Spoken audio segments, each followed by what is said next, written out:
Okay, welcome back to the Nick and Joe Show. I'm Joe, he's Nick. I'm in the Think Radio broadcast studio, and Nick is not.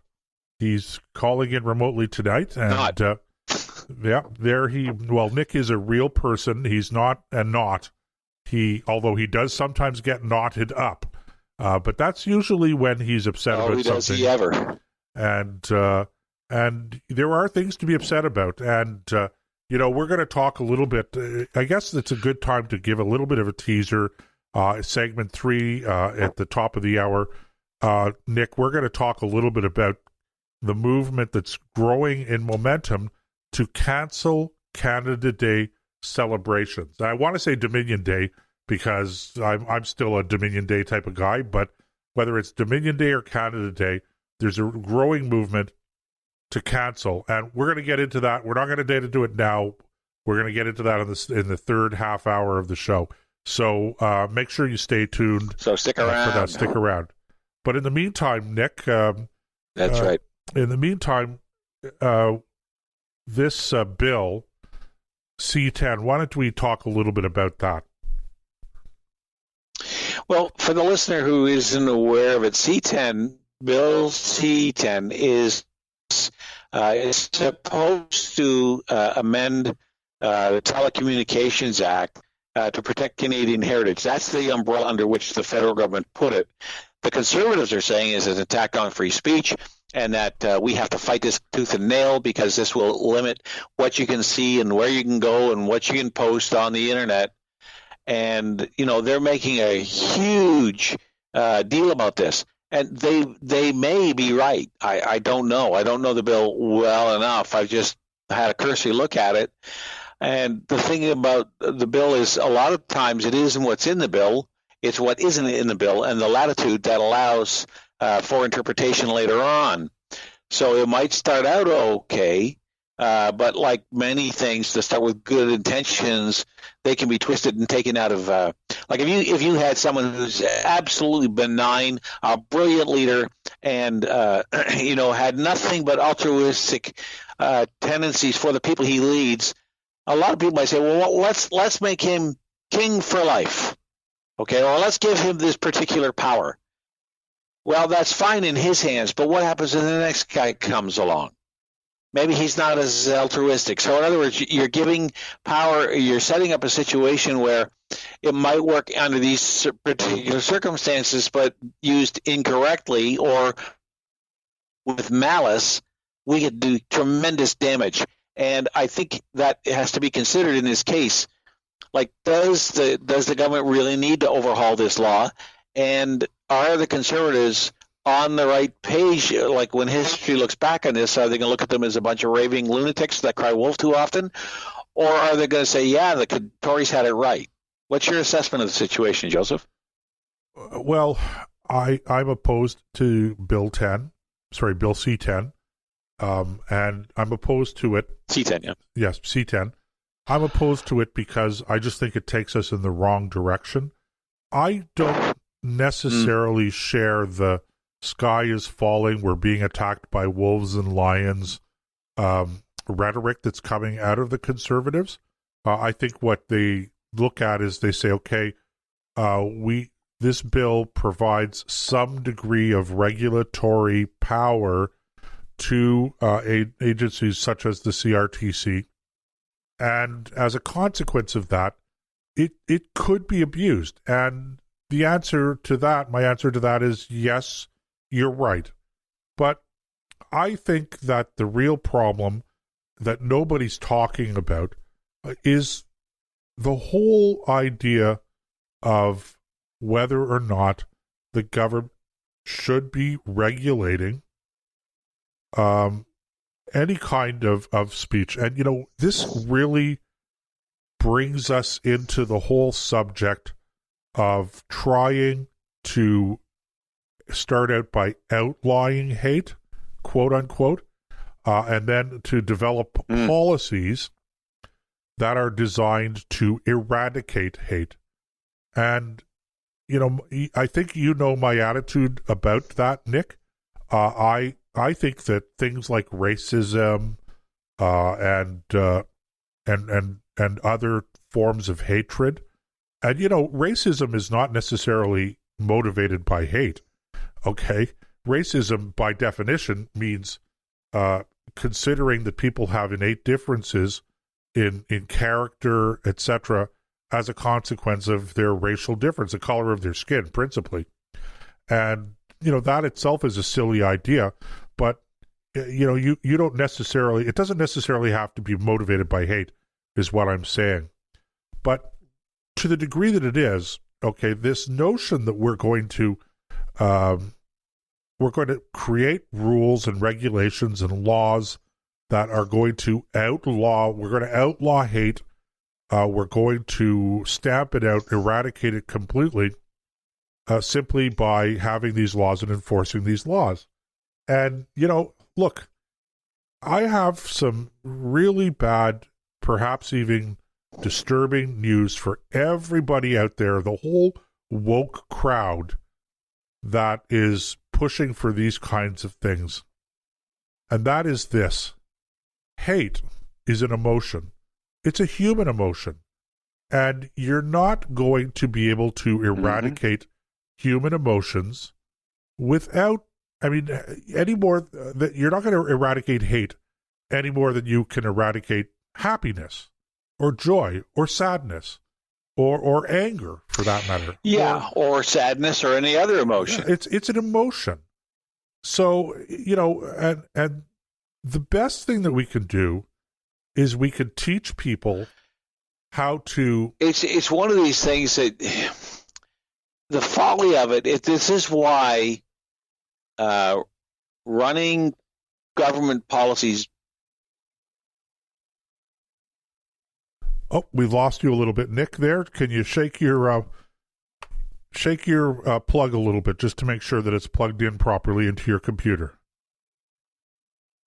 Okay, so I don't know what's happening. We're still connected by phone, but for some reason Nick's microphone doesn't seem to be working right now. Or his microphone might indeed be working. No, I don't see it working here on my indicator lights, and we're not hearing him. But that's okay, because you still have me while Nick figures out whatever the problem is going on over there. And just to go back to, the theme of what I'm talking about once again, and that is that hate is a human emotion. And you can no more eradicate hate as an emotion than you can eradicate joy or love or any of those things. And so, my attitude towards this is you teach people how to control themselves. Don't talk about banning hate. That's just a stupid and childish thing to do. And there's Nick. He's calling me on. Yeah, that's the familiar Skype ring. Can you hear me, Nick? I can hear you. Can you hear me? I can hear you well. Thank you very much. Okay, so we're back. There we go. We're back in touch with one another. Yippee. So Which is always a good thing. I was just going over one more time, Nick, as I was saying, reiterating the idea that we cannot eradicate human emotions. We cannot eradicate or outlaw hate and pass laws against it any more than we can eradicate love or anger or lust or jealousy or any of those things. Or any other human emotion. So what we have to do is you have to teach people to control their emotions, if you will, and to act in a decent way, notwithstanding the fact that they might hate somebody or hate something. So I say, don't punish the emotion. Don't focus on the emotion. Focus simply on the action. So in other words, I don't care if you hate me because of my religion. I care about whether or not you're going to vandalize my property, or you're going to assault me, or you're going to steal from me, or any of those things, which are tangible acts that are punishable even if they're not motivated by hate, so-called. So I would stay away from the whole thing, and that, I think that is my my problem is I see C10 as just Joseph, you there? I am, yeah. I see C10 as just another example of, moving again in that direction where we're trying to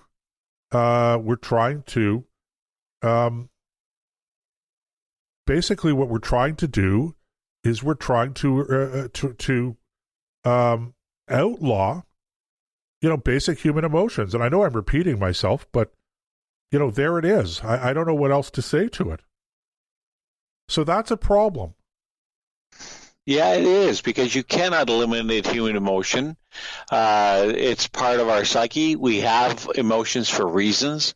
And when you try to control them, well, we're all called to control our emotions on an individual level. If somebody gets angry, that's one thing. But if somebody takes a poke at somebody else because they're angry, you can regulate that. It's against the law. You can't you haul off and belt somebody just because you don't agree with them.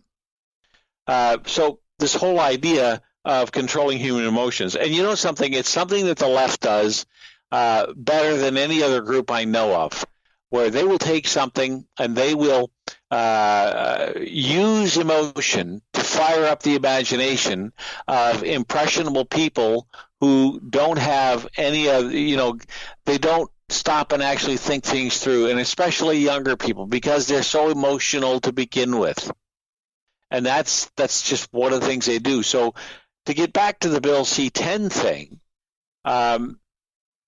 when you look at these kinds of things, how does Bill C10 make it easier or more difficult to control people by playing on those emotions? Well, I don't think that it's about controlling people, Nick, per se. Like, the old saying that the road to hell is paved with the best of intentions. Good intentions, that's right. And this is a case of good intentions. I'm not going to fault the left for wanting to deal with really is an ugly, unpleasant and unwanted emotional response to things. Hate is a terrible thing. It's terrible when it motivates behavior out there. It's terrible when you allow it to fester within yourself. I think it does a great deal of harm internally, quite apart from whether or not it can motivate terrible things or terrible actions externally. And, one of the great fallacies of the left is that it's the role of government or the role of some people in society to decide what the ideal person is. And in this case, the ideal person would be a person who is not in any way, shape, or form capable of hating anyone. And I think that that's an impossible task, and I think that it is childish, charming, but childish to make that assumption. And I think that's one of the problems with the left. But therein, to go back to C10, Nick, therein is where my criticism lies of the opposition to it. Again, I'm opposed to it, and I understand you have to focus on opposing the bill. But I wish that we had not just conservative thinkers, as few and far between as they are in this country, addressing what I consider to be the fundamental problem, but I wish that we had conservative politicians who were prepared to talk this way as well.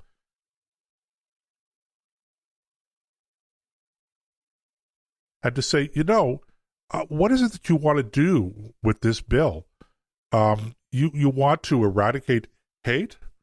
That is a pipe dream. It's a fallacy. It's a fantasy. Okay?